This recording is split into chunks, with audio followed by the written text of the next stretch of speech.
Right, well, good afternoon everybody. I've managed to get myself down the greenhouse for a little 10 minutes. First of all, Merry Christmas to everybody. If you hadn't been watching my Facebook page, I wish you all a Merry Christmas, and of course hope you have a smashing New Year. Happy New Year to all, and especially all the plotters. I'm just going to touch this.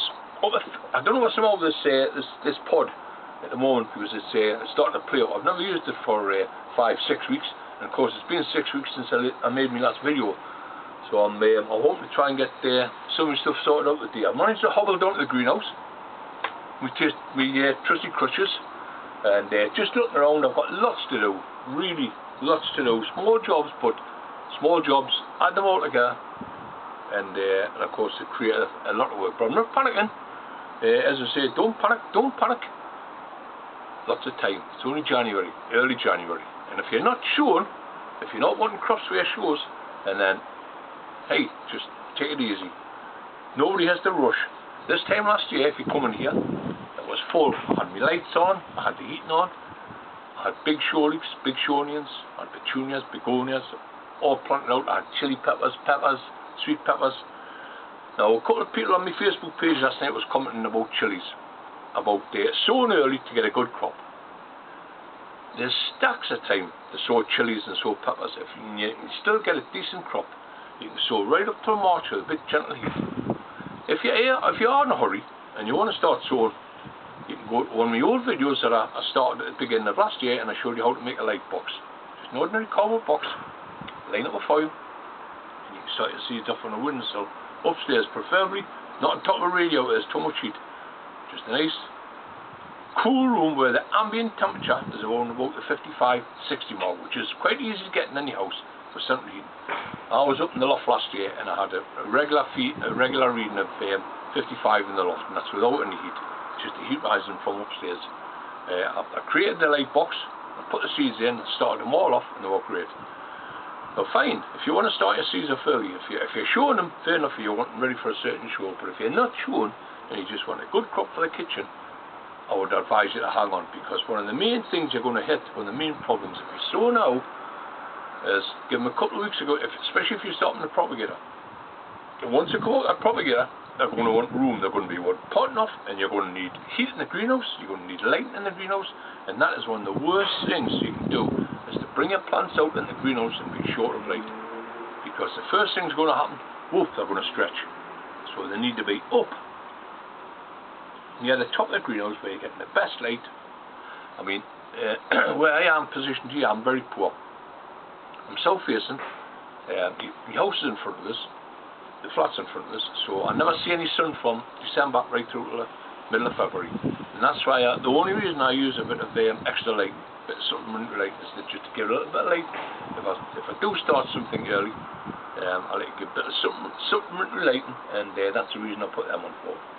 I've got 4 or 5 trays of seedlings here that have just been sitting here over the winter, and but I'll talk about them a bit more later on, because I made a classical error, and I'll show you some of these later on. I was wanting to know what the seedlings were coming through, and I've discovered that there's a hole in one of my seed packets. I had saved some perennial lobelia, the rare lobelia. If you go back to all my videos, you'll see us taking the plant up, saving the seed last year. And what had happened, the packet had ripped and all the seeds chipped out in the compost, and the compost I was using for my seedlings, and of course they've all come up. And there's thousands of little seedlings there, but I'm sure that's what they are. I'm sure they're lobelia, but what I'll do is I'll just prick them off into a couple of trays. I'll do that next week, as well as picking off the forget-me-nots, and they're fantastic. There's a full tray of them. They've just been sitting here all winter, no bother. So what I'm going to do is I'm going to start potting them off next week. As I say, I've got my little stool down here, come down my stool, a few trays. But the first thing I want to do is to get cracking in the greenhouse. And as you know, the first thing I like to do is give it a good washing. Now I'll manage that myself. I'll get a bit of soapy water out of the way for bringing some downstairs. Get the roof a good, really good cleaning. Just bleach and soapy water, really good clean. Bit of J's fluid if you want, no problem. And then what I want the son to do is to bring me line up. I've got a big roll of bubble wrap up the loft and down the plot, and he'll have to bring that down. Of course I've got all the buttons and that to sort out, all the clips. and then it'll be fully lined. But once it's fully lined, there's a lot of people don't line their greenhouses for the simple fact as it cuts the light level down. Now there again, once again, if you're going to put excessive liner on for to conserve your heat, you're going to lose that little bit of light. So too early and having less light is just going to be a disaster, because what you're going to find is your seedlings are going to stretch. And the worst thing in the world is we've got cool, damp, stretchy plants. They're going to dampen enough. They're going to get pathogens. They're going to be hit with everything. 9 times out of 10 you're going to lose them. So just earn a bit of caution here. If you want to start sowing, I'll give it till next month. But here's some stuff I'm going to sow this month. I'm going to sow some onions, some big Spanish onions. You've seen what I grew last year. Fantastic. Easy enough to grow. Just want a little bit of bottom heat, that's all. Now what I am going to do this year, I'm going to bring my bud room. I've got a small bud room that I brought up the chilies and peppers last year. I had some onions sown in it. I grew it in the garage because there was a bit short room in here. So what I'm going to do, I'm going to bring a bud room in next week, get all the cables and that sorted out. So I've got bud room in here, and what I'm planning on doing is sowing some begonias, some petunias, some nice early ones, and get them started off early. My onions can go in there. I also want to bring a few chrysanthemums from allotment. It's just gentle heating, yeah. The most heat will be in the bud room itself. The temperatures will be up to 60 in there. But outside here in the greenhouse it'll only be 50, 55, which is fine for me. I'm over the moon with that. What I will do with the onions, I'll sow them in here. I'll go inside a plastic, just an ordinary plastic film, thin plastic covering over the top of them, so it will raise the temperature in them a little bit. But apart from that, there'll be no extra heat. As I say, once it's lined, it'll start saving a little bit of heat for myself, and then we'll get cracking on some sowing. But I'm going to bring you inside because I'm absolutely perished. It's freezing up here in the northeast. The wind's picking up. I'm forecast for some heavy showers. So I'm going to bring you inside and show you what I've been up to. If I can get myself up, show you what I've been up to the last couple of days. Okay? Right, here we are. I'm on my feet again. Just for another 10 minutes anyway. I've just got to take myself a little bit easy. Now, Christmas Eve, postman come. As I say, if you've been watching my Facebook page, I have been doing a few postings on there. But if you want to get on my Facebook page, me and Roger, you can't wait for the videos. I know it's been 6 weeks since we made the last video, but as I say, with one thing and the other, with my operation not getting that out of the way, unfortunately over Christmas I come down with a norovirus, I come down with a flu, and my operation. I had the 3 in 1, and I was totally buggered, to say the least. But yeah, touch wood, I'm making a full recovery. I'm on my way back now. My leg's starting to heal canny after I got my new knee fitted, so hopefully it's all on the up and up. By springtime I should be fit and ready to go. I was just saying, Christmas Day the postman come and brought me potatoes, and of course this year I'm trialling Winston. I've never grown Winston before. They're a first early, so I'm going to try them this year. I had Casablanca the year before, I had Swift, I've grew Rocket, I've grew quite a few early potatoes, but I like to try a different one every year. And of course the catalogues have been flying through the door over the last 3 to 4 weeks. I've had absolutely hundreds of catalogues, books, paperwork, from all the different seedsmen and growers that I use. Now I've had a load of comments online about who's the best one to use. Now you've got to make your own mind up. Value for money, value for plants, and of course above all the seed.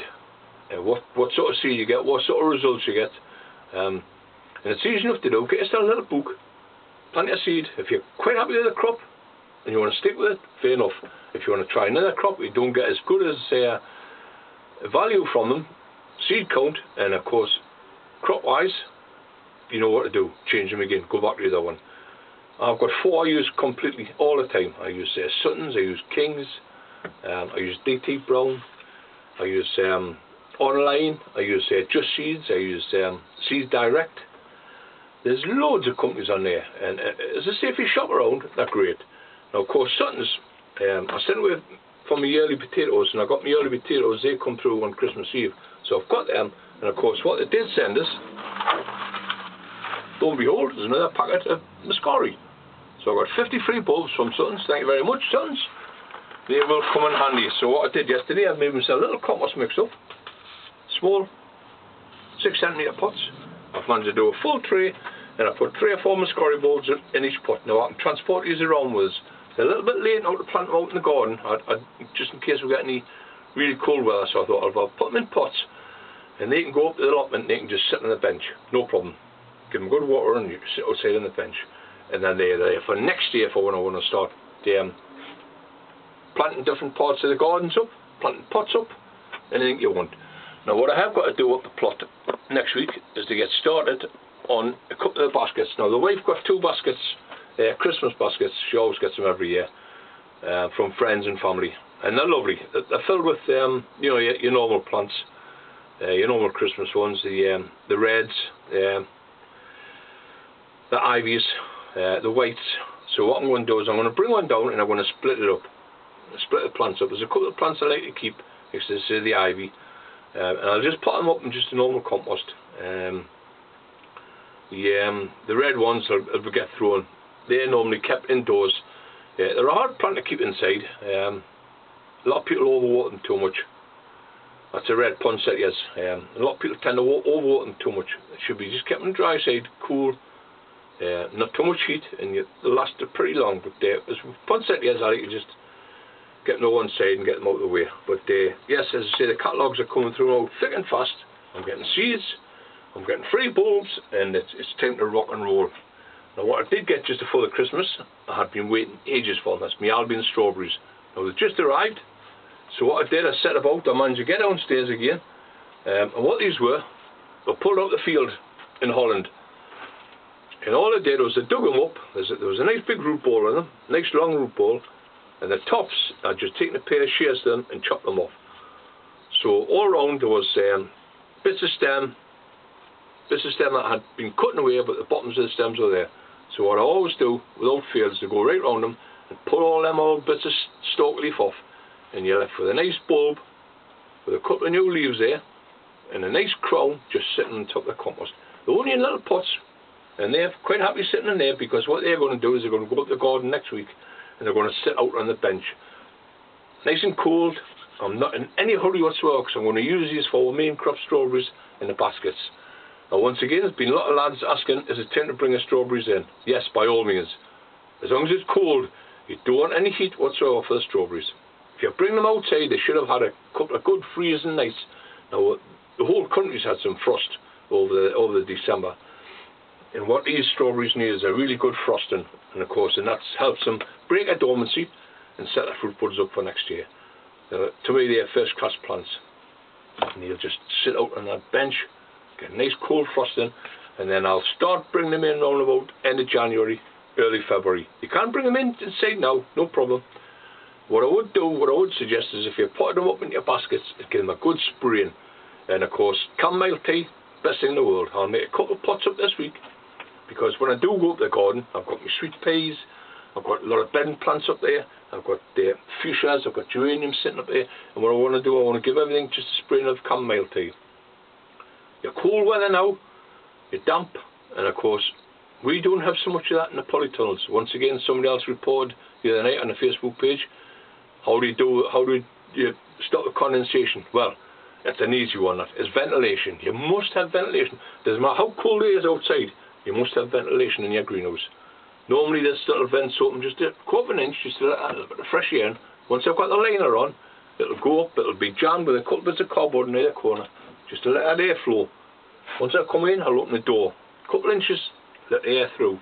Doesn't matter if the temperature drops, shut the door, the air's changing, and you're swapping that air around day in, day out, and that's what you want, to keep nice fresh air.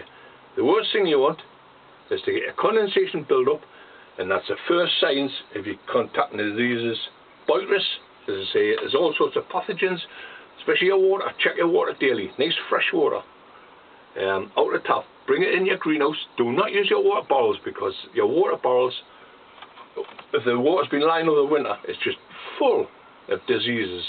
You might think it's nice and clean, but there's pathogens, there's all sorts in it, molds, and of course you're going to water on top of your plants, which is one thing I never do. Never water over the top of the plants. I always water from underneath, and which is one of these things I'll tell you as we go on. A lot of newcomers coming on the Facebook page, a lot of newcomers coming on me YouTube channel. But as you go through my videos, I keep mentioning it about this cleanliness. It's you've got to get your priorities right. You've got to have your pots will be nice and clean. They were all just cleaned out before the Christmas. Had a good washing out, so they're ready to go. The trays, you've got trays and everything. Make sure you give them a nice scrubbing, nice cleaning, because the last thing you want to do is to start adding nice, fresh, clean compost to dirty trays.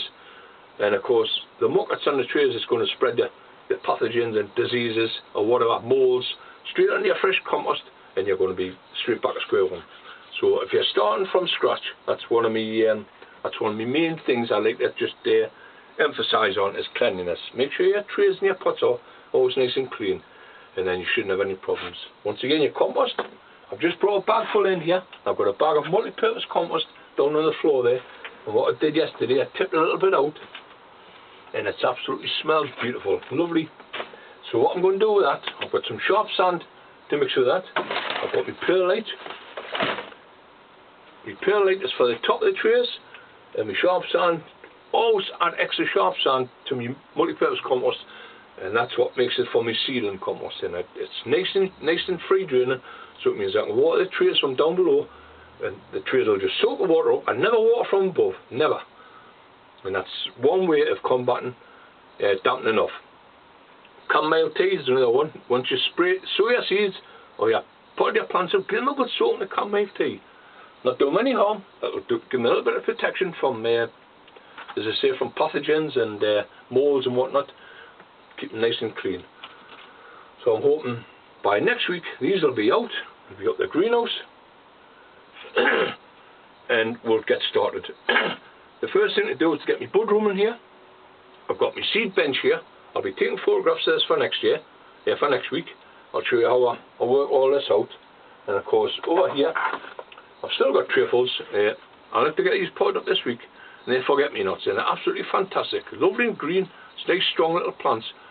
Now they'll get potted up into multi-cell trails, and they'll get taken up the garden. Once again, just a cool polytunnel up on the top shelf where there's plenty of light, water from down below, just kept nice and moist, and they'll fly away. By springtime they'll have a fantastic flower to go out in. Of course they're perennial. That's what I love about them. I've still got pansies sitting down here. Now I made a big mistake at the beginning of last year, and I've only just found out what I've done. Now there's a tree of pansy here. Now they're going to be potted off this week. Oh yeah, I know you see the difference between them, but in between the pansies there's loads of little red flowers coming up. I didn't quite know what they were. Now the delphiniums, there's about 6 or 7 delphiniums in there coming through, but also there's a load of the red ones. And what these are, I've just found out, is when I started to take my seed up. If you remember last year when I was saving seed from the garden, and I took some from the perennial lobelia, the red Elizabeth, and what I've done is I put the seed in a packet, and of course the packet had a hole in, and at some point when I've been shifting the packet around, a lot of seeds fell out onto the compost, and of course that compost, when I made it up for that seedling, and of course they've all grew through, and the trays are absolutely full of these little red flowers. Now, little seedlings. So what I'm going to do, I'm going to put them up into multi-cell trays, the same as all the other stuff, and I'll probably have about 60 or 70 perennial flowers to give away in the springtime. As I say, they're the red ones, the balsam, absolutely beautiful, grow about 3 foot high, fantastic spike flowers. But yeah, as I say, I wanted to get downstairs, just take stock of the greenhouse, see what I'm doing, see where I'm going. If I get this sorted this weekend, get it all washed, get the bubble wrap on, get the bud room in, I'm ready to rock. Don't forget your catalogues. Quite easy to get a hold of. Go online. There's hundreds of seed companies. Just request a catalogue, and there'll be a catalogue come through the door within a few days. But what I like about these is I can sit night after night after night, just going through them, taking them apart, and different varieties, flowers, veg, fruit. Just work my way through it and decide on what I'm going to do for next year. Now I've made a pretty comprehensive list up. Now some of them on my list probably will get ticked off, at the end of the next year. If I cannot manage them, some big plants I want, some tierberry, I want to order some of them. I've got loads of work to do up the allotment. I've got grapevine cuttings to take. Them grapevines should have been cut in December. Now I normally do them in the solstice, but of course with us going in for the operation, I couldn't get it done. So that's a must this week. And that's the start of next week's video. I'll start the video off down here. I'll show you how when the greenhouse is lined and the heater's on, the lights up, everything's working, we might start sowing a few onions, and that'll be the big giant Spanish onions. We'll get sowing a few of them. There's begonias, I can get in now. Busy ladies you can get in now. The long grown seeds. I can plant a few. I've got a lot of peppers and chilies myself, a lot of seed that I saved, so I will sow a few in a tray. And just to show some of the people on the Facebook page what I mean by, if you're starting to sow now, you must have everything in operation. You must have everything prepared for February, because once them seedlings start growing, as I say, you're going to need them potting off, potting on. You're going to need more room in your greenhouse. You're going to need them up by the light, bigger plants, and there's a lot of work involved in it. Rather just wait a couple of weeks until February, and once again it's a completely different ball game, because sowing in early February, it means it's taking them 3 to 4 weeks for them to come through. When they're ready for potting off in the March, your light levels are way up, they're way back. You're getting about 10 hours a day light, and that's fantastic. That's what you want. You want plenty of light, and of course your outside temperatures are rising all the time. I know that's what we were saying this time last year, and of course the beast from the east clobbered over, and I think it hit the whole country. But there again, it's one of them things. It's a grand old British weather. And of course, something else which affects it, it's for which part of the country you're living in. I know from up north to us, from the Scotland to us in the north, to you down south, there could be as much as 3 weeks difference in your planting schedules. So if you're way down south, down Cornwall, Devon, London, you know, your temperatures are going to rise a lot quicker than ours are up here. So we're also about a fortnight to 3 weeks behind us. So that's what you've got to take into consideration also, is when you're sowing. As I say, you get your seed packets in there, are fantastic, absolutely fantastic amount of information that you get on your seed packet. A lot of people just open them up, hide them back. You take a read, and it gives you your seed count, it gives you when to sow them, not when to sow them, but when you can sow them. All depends on what equipment you have. If you haven't got any equipment, then wait. And there's nothing easier, if you've just got a cold greenhouse, than sowing some seeds in March in just a cold propagator, just a few trays. I'll get them all out next week, get them all washed down, cleaned up, ready, and I'll show you, I'll go right through them, how I start sowing my seed, with just a little plastic top on. And even in a cold greenhouse, the temperatures are up to 40, 45. Now you can start seedlings off in that temperature. I wouldn't put any emphasis on too many seeds like the tomatoes and stuff like that, which they do need a little bit of heat, but you'd be surprised at just a little heat blanket how much heat you can create. I've got a little tube in here, just a little heater tube. I don't think it uses any more power than a light bulb, and that's fine for just keeping it frost free. But once I've got it lined and I've got the heat from the bud room coming out, the temperatures are going to rise a little bit. So then I can be confident in starting to sow some seeds, and that's what it's all about. It's just be confident in what you're sowing. Anybody that just come online and you're just starting, and then we'll go right through the year with you, you know. Just keep an eye out for our videos. As I say, if you want to get on our Facebook page, it's Jeff Foreman on the Plot. Come over on our Facebook page and send our friends request, and we'll get you signed up, and you can keep an eye out most nights through the week. Yeah, I have been doing a few postings. I have getting a few new customers on there, so I'm quite happy. And you can see what we're doing. But for the time being, as I say, I wanted to get things rolling this year. Get online. Wish you all a Merry Christmas. All the best for the new year. As I say, just take your time, and I'm sure we'll all have some fantastic crops to talk about come September, October, November, and we'll be enjoying the fruits of our labour. And that's what it's all about. Tomatoes, aubergines, cucumbers, sweet corn, you name it, whatever you like. If you want to grow it and you're not too sure, that's only get on my Facebook page, and we'll help you out as much as we can. But for the time being, as I say, I want to just wish you all a Merry Christmas and a Happy New Year. I'm going to get stuck into these strawberries. I'm going to go up now and make a chamomile tea up. Boil a bit of water down, let it cool down, bring it down tomorrow morning, and it'll be lovely. And I'll give you a good spraying, and then Roger can take them up the plot and put them on the outside bench, and they'll sit there quite happy for another 3 or 4 weeks. Incidentally, these are the ones that's going in the baskets. So what I'll do at the end of January, I know he's made a mix up, we'll start filling some baskets up if I'm up to full strength, and we'll get our baskets hung. What we're going to try and do next week is to start off with early tatties. So I've got some jazzy that I saved from last year, I think a second earliest. So what I might be tempted to do is try a line of jazzy and bring them on as earliest in the greenhouse. Now with a 100-foot greenhouse, it hasn't had any potatoes in there for about 5 years. So I might be tempted just to put a row of early jazzy in there just to see how they grow. But that's all for next week. That's all for On the Plot and starting off my new video. As I say, once again, thanks to all the subscribers. I hope you're getting something from the channels. We're certainly enjoying myself. As I say, I'm just starting to pull myself around now. I know I've lost a little bit of weight, or I think I have anyway. But my leg's getting better, my leg's getting stronger. It's going to be another few weeks before I can start riving and tear up the garden.